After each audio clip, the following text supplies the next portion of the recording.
Hi ಎಲ್ಲರಿಗೂ ನಮಸ್ಕಾರ. ಇವತ್ತು ನಾನು ರವಾ ಇಡ್ಲಿ ಟ್ರೈ ಮಾಡ್ತಾ ಇದ್ದೀನಿ. ಫಸ್ಟ್ ಟೈಮ್ ಮಾಡ್ತಾ ಇದ್ದೀನಿ. ಸೊ ಟ್ರೈ ಆ್ಯಂಡ್ ಎರರ್ ಥರನೇ. ಸೊ ಫಸ್ಟು ನಾನು ಅದಕ್ಕೆ ಆಯಿಲ್ ಅಥವಾ ತುಪ್ಪದಲ್ಲಿ ನೀವು ಏನು ಒಂದು ಗೋಡಂಬಿ ಎಷ್ಟು ಬೇಕೋ ಅಷ್ಟು ಗೋಡಂಬಿನ ಫ್ರೈ ಮಾಡ್ಕೊಳ್ಳಿ. ಸೊ ನೆಕ್ಸ್ಟ್ ನಾನು ಕಡಲೆಬೇಳೆ ಹಾಕ್ಕೊಂಡಿದ್ದೀನಿ. ಸೊ ಕಡಲೆಬೇಳೆ ಫ್ರೈ ಮಾಡ್ತಾ ಇದ್ದೀನಿ. ಜೀರಿಗೆ ನಾನು ವೀಡಿಯೋ ನೋಡಿದಾಗ ನನಗೆ ಅನಿಸಿದ್ದು ಏನಂದರೆ ಜೀರಿಗೆ ಹಾಕ್ತಾಯಿದ್ದೀನಿ. ನನಗೆ ಏನು ಅನಿಸ್ತು ಅಂತಂದರೆ ಸೇಮ್ ಉಪ್ಪಿಟ್ಟು ಹೆಂಗೆ ಮಾಡ್ತೀವೋ ಹಂಗೆ ಒಂದು ಇದನ್ನು ಇದು ಮಾಡ್ಕೊಂಡು ಟ್ರೈ ಮಾಡ್ಕೊಂಡ್ಬಿಡೋದು, ಮಿಕ್ಸ್ ಮಾಡ್ಕೊಳೋದು. ಸೊ ಅದೇ ಥರನೇ ಆಲ್ಮೋಸ್ಟ್ ಉಪ್ಪಿಟ್ಟು ಥರನೇ ಇದು, ಏನು ಡಿಫ್ರೆನ್ಸ್ ಇಲ್ಲ. ಅದು ಉಪ್ಪಿಟ್ಟಾಗುತ್ತೆ. ಇದು ಬಂದು ಏನು ಹೇಳಿ ನಾವು ಇಡ್ಲಿ ಪಾತ್ರೆಯಲ್ಲಿ ಡಿಸೈನ್ ಆಗಿ ಇದು ಮಾಡ್ದಂಗೆ ಸೇಮ್ ಆ್ಯಸ್ ಯೂಶುವಲ್ ನನಗೆ ಫುಲ್ ಆಗಿದ್ದಾಗೇ. ಸೊ ಜೀರಿಗೆ ಹಾಕ್ಕೊಂಡಿದ್ದೀನಿ. ಸೇಮ್ ಉಪ್ಪಿಟ್ಟಿಗೆ ಮಾಡ್ತಾಯಿದ್ದೆ ಒಗ್ಗರಣೆನ ಹಾಗೆ ಜೀರಿಗೆ ಮತ್ತು ಸಾಸಿವೆ ಆ್ಯಂಡ್ ಕಡಲೆಬೇಳೆ ಹಾಕ್ಕೊಂಡಿದ್ದೀನಿ ಸ್ವಲ್ಪ. ಆಮೇಲೆ ಇನ್ನು ಗೋಡಂಬಿ ಸ್ವಲ್ಪ ಜಾಸ್ತಿ ಇದಾಗುತ್ತೆ, ಸ್ವಲ್ಪ ಬ್ರೌನಿಶ್ ಜಾಸ್ತಿ ಆಯಿತು, ಲೈಟ್ ಉರಿಬೇಕಾಗುತ್ತೆ. ಸೊ ಅವ್ರಿಗೆ ಏನೋ ಹಾಕಿದ್ರು, ಅದು ಏನೇನು ಐಟಮ್ಸ್ ನನ್ನ ಇದೆಯೋ ಇಲ್ವಾ ಅದು ಏನೋ ನನಗೆ ಗೊತ್ತಿಲ್ಲ. ಸೊ ನಾನು ಸ್ವಲ್ಪ ಫ್ರೈ ಮಾಡ್ಕೊತಾ ಇದ್ದೀನಿ. ಸೊ ಉದ್ದಿನಬೇಳೆ ಹಾಕಿದ್ರು ವೀಡಿಯೋದಲ್ಲಿ, ನಾನು ಉದ್ದಿನಬೇಳೆ ಹಾಕಿದ್ದೀನಿ. ಸೊ ಉಪ್ಪಿಟ್ಟಿಗೆ ನಾವೇನು ಉದ್ದಿನಬೇಳೆ ಹಾಕಲ್ಲ. ಸೊ ನಾವು ಇದ್ರಲ್ಲಿ ಹಾಕಿದ್ದು ಅಂತ ನಾನು ಹಾಕ್ತೀನಿ. ನಾವು ಏನೇನೋ ಹಾಕಿದ್ರೆ ತುಂಬ ಅರಿವು ಸೊಪ್ಪು ಅಂತೆ, ಆಮೇಲೆ ಮೆಣಸಿನ ಪುಡಿ ಅಂತೆ, ಅದು ಇದು. ಸೊ ಮೆಣಸಿನ ಪುಡಿ ಹಾಕಬೇಕೋ ಇಲ್ಲೋ ಹೆಂಗಿರುತ್ತೆ ಅಷ್ಟು ಗೊತ್ತಿಲ್ಲ. ಬಟ್ ನೋಡಿ ನಾನು ಚೂರು ಹಾಕಿ ಟ್ರೈ ಮಾಡೋಣ. ನಾನು ನೋಡಿ ಸ್ವಲ್ಪ ಮೆಣಸಿನ ಪುಡಿ ಹಾಕ್ತೀನಿ, ರೆಡ್ ಚಿಲ್ಲಿ.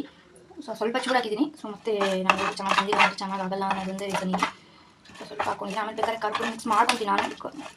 ಟೇಸ್ಟ್ ಎಲ್ಲ ಚೆನ್ನಾಗಿದೆ. ಇಲ್ಲಾಂದರೆ ಚಟ್ನಿ ಇರುತ್ತಲ್ಲ, ಸೊ ಅಡ್ಜಸ್ಟ್ ಆಗುತ್ತೆ. ನಾರ್ಮಲ್ ಇಡ್ಲಿ ನಾವು ಸಪ್ಪನೆ ತಾನೇ ಇರೋದು, ಸ್ವಲ್ಪ ಸಾಲ್ಟ್ ಇರುತ್ತೆ ಅಷ್ಟೇ ಅಲ್ವಾ. ಸೊ ಇಷ್ಟು ಸಾಕು ನನಗೆ ಅನ್ಸಿದ ಪ್ರಕಾರ ಫಸ್ಟ್ ಟೈಮ್ ಮಾಡ್ತಿರೋದಕ್ಕೋಸ್ಕರ ಏನೇನೋ ಆಗಿ ಇನ್ನೇನೋ ಆಗುತ್ತೆ ತಿಂದಿರಂತ ಬೇಡ ಅಂತ. ಸೊ ನೋಡಿ ನೆಕ್ಸ್ಟ್ ಏನಂತ ಚೆನ್ನಾಗಿ ಫ್ರೈ ಮಾಡ್ಕೊಂಡು ಸ್ವಲ್ಪ ಇನ್ನು ಕಡಲೆಬೇಳೆ ಬಂದರೆ ಸ್ವಲ್ಪ ಜಾಸ್ತಿ ಆಗಿ ಸಪ್ರೇಟಾಗಿ ಆ್ಯಕ್ಚುಲಿ ಎತ್ತಿಟ್ಕೊಬೇಕಾಗಿತ್ತು. ನಾನು ಸಪ್ರೇಟಾಗಿ ಎತ್ಕೊಂಡೆ ಬಿಟ್ಬಿಟ್ಟು ಅದು ಬೇರೆ ಫ್ರೈ ಆಗೋಷ್ಟೊತ್ತಿಗೆ ಇದು ಫುಲ್ ಬ್ಲ್ಯಾಕ್ ಆಗುತ್ತೆ. ಸೊ ಇದನ್ನ ಎತ್ತಿಟ್ಕೊಂಡಿರಬೇಕು. ಸೊ ಅವರು 1 ಕಪ್ ಸಮಥಿಂಗ್ ಹಾಕಿದ್ದಾರೆ. ಸೊ ನನಗೆ ಎಷ್ಟು ಬೇಕೋ ಅಷ್ಟು ನಾನು ಒಂದು 2.5 ಕಪ್ಸ್ ಹಾಕಿದ್ರೆ ಓಕೆ ಆಗುತ್ತಾ ಅಂತ ಅಂದ್ಕೊಂಡಿದ್ದೀನಿ. ಸೊ ಟೀ ಕಪ್ಪಲ್ಲಿ ಹಾಕ್ತಾಯಿದ್ದೀನಿ. 1 ಕಪ್ ಜಾಸ್ತಿ ಆಗುತ್ತೇನೋ ಅಂತ ಅನ್ನಿಸ್ತಿದೆ. ಬಟ್ ಇರಲಿ, ಜಾಸ್ತಿ ಅದು ಚೆನ್ನಾಗಿ ಬರ್ತವ್ರೆ ಅದು ತಿನ್ಬೋದಲ್ಲ. ಚೆನ್ನಾಗಿ ಬಂದಿಲ್ಲ ಅಂದರೆ ಅನ್ನೋದು ಭಯ ಇದೆ. ಸೊ ಹೋಪ್ ಚೆನ್ನಾಗಿ ಬರುತ್ತೆ ಅಂತ ಅಂದ್ಕೊಂಡಿದ್ದೀನಿ. ಸೊ ನೋಡೋಣ ಹೇಗಾಗುತ್ತೆ ಅಂತ. ಸೊ ಚೆನ್ನಾಗಿ ಉರಿಬೇಕು, ಇದನ್ನು ಲೈಟಾಗಿ ಉರುತ್ತೆ. ನೆಕ್ಸ್ಟ್ ಇದನ್ನು ಕರ್ಡಲ್ಲಿ ಸ್ವಲ್ಪ ಮಿಕ್ಸ್ ಮಾಡ್ಕೊಬೇಕು. ಸ್ವಲ್ಪ ಮೊಸರು ಹಾಕಿ ಮೊಸರು ಕಲಿಸ್ಕೊಬೇಕು ಒಂದು ಥಿಕ್ನೆಸ್ ಬರೋರಿಗೆ. ಸೊ ಆಮೇಲೆ ಅದು ಸ್ವಲ್ಪ ನೀರು ಬೇಕಂದ್ರೆ ಆ್ಯಡ್ ಮಾಡ್ಕೊಂಡು. ಸೊ ಆ ಪ್ರೋಸೆಸ್ ನೋಡೋಣ. ಸೊ ಫ್ರೈ ನೀಟಿಗೆ ಸ್ವಲ್ಪ ಗಮನ ಇದ್ರ ಕಡೆ ಇರಬೇಕು. ಇಲ್ಲ ಬೇಕಾದ್ರೆ ಗೋಡಂಬಿಗೆ ಆಗ್ತದೆ ಬೇಕವಾಗುತ್ತೆ. ಗೋಡಂಬಿ ಬೇಕಾದ್ರೆ ಸೈಡ್ ಇರ್ಬೋದು, ತಿಂದೆ ಬೇರೆ ಸೈಡಿಗೆ ಆಗುತ್ತಾ. ಸೊ ಆಲ್ಮೋಸ್ಟ್ ನನಗೆ ಒಗ್ಗರಣೆ ಮಿಕ್ಸ್ ಮಾಡ್ತಿರೋದಕ್ಕೆ ಉಳಿತಿರೋದಕ್ಕೆ ಆಲ್ಮೋಸ್ಟ್ ಉಪ್ಪಿಟ್ಟು ನೋಡೋದಕ್ಕೆ ಆಗ್ತಿದೆ. ಅಂಥದ್ದೇನು ಡಿಫ್ರೆನ್ಸ್ ಇಲ್ಲ. ಆ ವಿಡಿಯೋದಲ್ಲಿ ಏನೇನೋ ಹಾಕಿದ್ದು, ಏನಂತಾರೆ ಹಿಂಗೆ ಹಾಕಿದ್ದು, ಶುಂಠಿ ಹಾಕಿದ್ದು.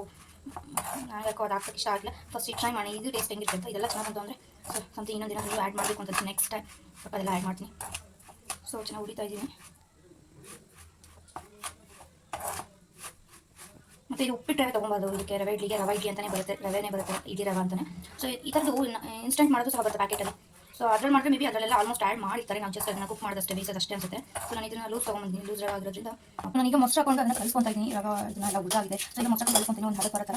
ಸೊ ಈಗ ನಾನು ಸ್ವಲ್ಪ ಮಾಡ್ತೀನಿ ಅಂತ ಅನಿಸ್ತಿದೆ ನನಗೆ. ಈಗ ನೋಡ್ತಾ ಇದ್ದು ಕಲಿಸ್ತಾ ಇರೋದು. ಸೊ ನೀವು ಇವಾಗ ಕಲ್ಸ್ಕೊಂಡು ಹೋಗಿ ಇದಕ್ಕೆ ರುಚಿಗೆ ತಕ್ಕಷ್ಟು ಉಪ್ಪು ಎಷ್ಟು ಬೇಕೋ ಅಷ್ಟು ಉಪ್ಪು ಹಾಕೊಳ್ಳಿ. ಆ್ಯಂಡ್ ಸ್ವಲ್ಪ ಸೋಡಾ ಹಾಕೋಣ, ಯಾಕಂದರೆ ನಾವು ಗೊತ್ತೆಲ್ಲ ಸೋಡಾ ಹಾಕಿದ್ರೆ ಸ್ವಲ್ಪ ಉಬ್ಬುತ್ತೆ ಅಂತ ಒಂದೇ ಒಂದು ಚಿಟಿಕೆ ಹಾಕೊತೀನಿ. ಸೊ ನೋಡಿ ಯಾವ ರೀತಿ ಬರುತ್ತೆ. ಸೊ ಗಟ್ಟಿ ಆಯಿತು ಅನಿಸಿದೆ. ಸ್ವಲ್ಪ ಮೊಸರು ಹಾಕೊಂಡು ಸ್ವಲ್ಪ ಮೊಸರು ಹಾಕೊತೀನಿ. ಆಮೇಲೆ ಸ್ವಲ್ಪ ಇನ್ನೊಂದು ಸ್ವಲ್ಪ ಇಡ್ಲಿ ಹಾಕೋ ರೀತಿ ಹದ ಬರೋದಕ್ಕೋಸ್ಕರ ಸ್ವಲ್ಪ ನೀರು ಹಾಕೊತೀನಿ. ನೀರು ಹಾಕೊಂಡ್ರೆ ಸ್ವಲ್ಪ ಕರೆಕ್ಟ್ ಆಗುತ್ತೆ. ಸ್ವಲ್ಪ ಮೊಸರು ನೀರು. ಸೊ ಈ ಹದ ಬಂದಿದೆ. ನಾನು ನೀರು ಹಾಕೊಂಡಿದ್ದೀನಿ, ನೀರು ಕಲಿಸಿ ಆಲ್ರೆಡಿ. ಸೊ ಈ ಹದ ಬಂದಿದೆ. ಸೊ ಇನ್ನೊಂದು 10 ಮಿನಿಟ್ಸ್ ಬಿಡೋಣ. ಸ್ವಲ್ಪ 10 ಮಿನಿಟ್ಸ್ ಬಂದರೆ ಚೆನ್ನಾಗಿ ಬರುತ್ತೆ ಅನ್ನೋದು. ಸ್ವಲ್ಪ ಸೋಡಾ ಹಾಕಿದ್ದೀನಿ, ಉಪ್ಪು ಹಾಕಿದ್ರು, ರುಚಿಗೆ ತಕ್ಕಷ್ಟು ಉಪ್ಪು, ಸೋಡಾ ಹಾಕಿದ್ದೀನಿ. ಸೊ ಸ್ಟ್ಯಾಂಡ್ಗೆ ಆಯಿಲ್ ಹಚ್ಕೊಳ್ತಾ ಇದ್ದೀನಿ. ಸೊ ಹೆಂಗೆ ಬರುತ್ತೆ ನೋಡೋಣ. ಈಗ ನಾನು ಇದಕ್ಕೆ ಸೀದು ಹೋಗಿರುವಂತಹ ಗೋಡಂಬಿಯನ್ನು ಇಡ್ತಾ ಇದ್ದೀನಿ. ಏನು ಮಾಡೋದು, ಗೋಡಂಬಿ ಸೀದಾಯಿತು. ಫಸ್ಟ್ ತೆಗಿಬೇಕಾಗಿತ್ತು, ಆದರೆ ಅದನ್ನು ಮರ್ತೋದೆ. ಸೊ ಇಡಬೇಕಲ್ಲ, ಮಾಡಿರೋದು ಕಾಲು ನಾನು ಇಡ್ತಾ ಇದ್ದೀನಿ. ಈಗ ನಾನು ಇದನ್ನು ಇಡ್ಲಿ ಸ್ಟ್ಯಾಂಡ್ ಇಡ್ತಾ ಇದ್ದೀನಿ.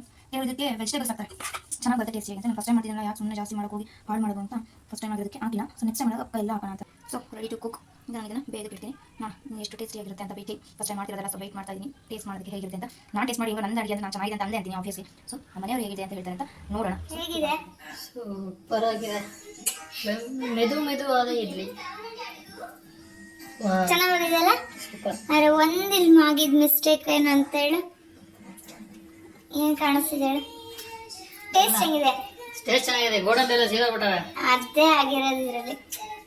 ಅದು ನಾನು ಮಾತಾಡ್ತಾ ಕಾನ್ಸಂಟ್ರೇಟ್ ಬೇರೆ ಕಡೆ ಇತ್ತಾ.